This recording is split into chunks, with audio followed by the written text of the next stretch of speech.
Anong masasabi mo dyan since ginagawa mo siya? Yeah. Actually, ginagawa ko siya. Diyos ko, lagi tumatay ang aking plug pool. Kaya, Siya ang magdidesisyon kung saan niya gustong ilagay. yeah. Ang mouth is not for that. Is for there.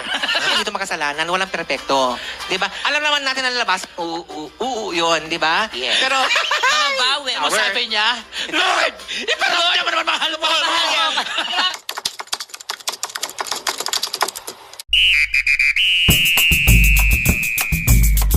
Wag daw, ipasok daw ang... Ano ipasok? Ipasok Wag daw. Ipasok. Ano ba? Ang ipasok daw si Junjun sa tamang pasukan. Wag daw kung saan.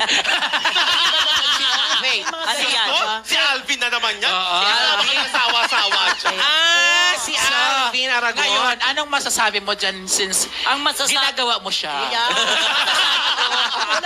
Actually, ginagawa ko siya. Diyos ko, lagi tumatay ang aking plug pool. Kaya, kay Alvin naman, manahimik ka na. Diyos ko, hindi mo kailangan ituro. Alam na ng kahit ano, bagong labas pa lang. Hindi niya kailangan kasi tinuturo niya kung paano gamitin ang tamang ano at dapat kung saan siya nakalagay. Ano ba kung yung sa ano? kuweba or sa ano. Ano ba yung ano? Yung ano, plug pool.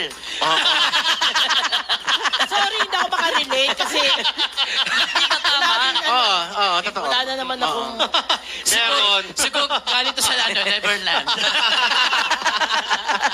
Hindi ano masasabi mo doon? Ang sa akin kasi, may lugar. Kasi binabasa niya lahat sa Biblia. Aware naman tayo sa Bible. Pero alam ko, nakasunod Diba? siya ng trans eh. So, alam mo yung perception. Oo, alam niya yun. Kumbaga sa kanya kasi, masyadong righteous na yung dating niya. Na parang lahat tayo dito makasalanan, walang perpekto. Di ba? Alam naman natin ang labas, yun, di ba? Yes. Pero, Mga vowels. hayaan mo na lang kung sa tingin mo, makasalanan. Direct, kung hayaan mo na lang niya, kung makasalanan yung mga gumagawa ng labasan ng na pinapasok ng flagpole, di, ang cauliflower ay di pwede. Oy, alam mo sabi niya? Lord, ipanood niya mo naman mahal mo. Sikat na tong tao na to. Ang tagal ng pinag-uusapan. Yun na nga, Lord, paramdam mo naman na wag sa Ganon. Ala, baka mabash tayo. Oo naman. Si Tony ko, kasi kayo, hindi Tony ko. Opinion mo. Wala akong opinion, wala akong pakialam sa'yo. Kung ano gusto mong sabihin, gagawin namin Yes. kung yung gusto namin gawin. Oy, Kung sa correct. tingin namin ay tama. Kasi siguro sa kanya, yun yung tama. Kasi yun yung paniniwala niya. Oo. Pues, irespeto na lang natin yun. Pero dapat, Okay. irespeto mo rin yung mga So, ibang tao. Hindi yung ikaw lang gusto Kung mong sa tingin niya irespeto. tama yon, tama ba na niya?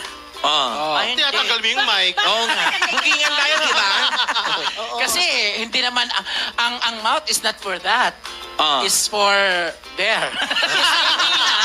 Kasi nga, tama naman, pero ngayon kasi, nasa ano na tayo, high-tech, yung plug pool.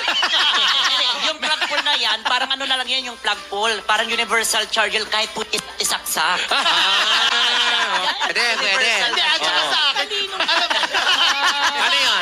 ang sa akin naman, kung sino yung may-ari ng plug pole na yan, siya ang magdidesisyon kung saan niya gustong ilagay. Yes. Kaya wala ka ng pakialam kung happy siya kung saan niya gustong ilagay. Wala na rin siyang pakialam kung kakainin ni Direk Martin yung flagpole na galing sa'yo.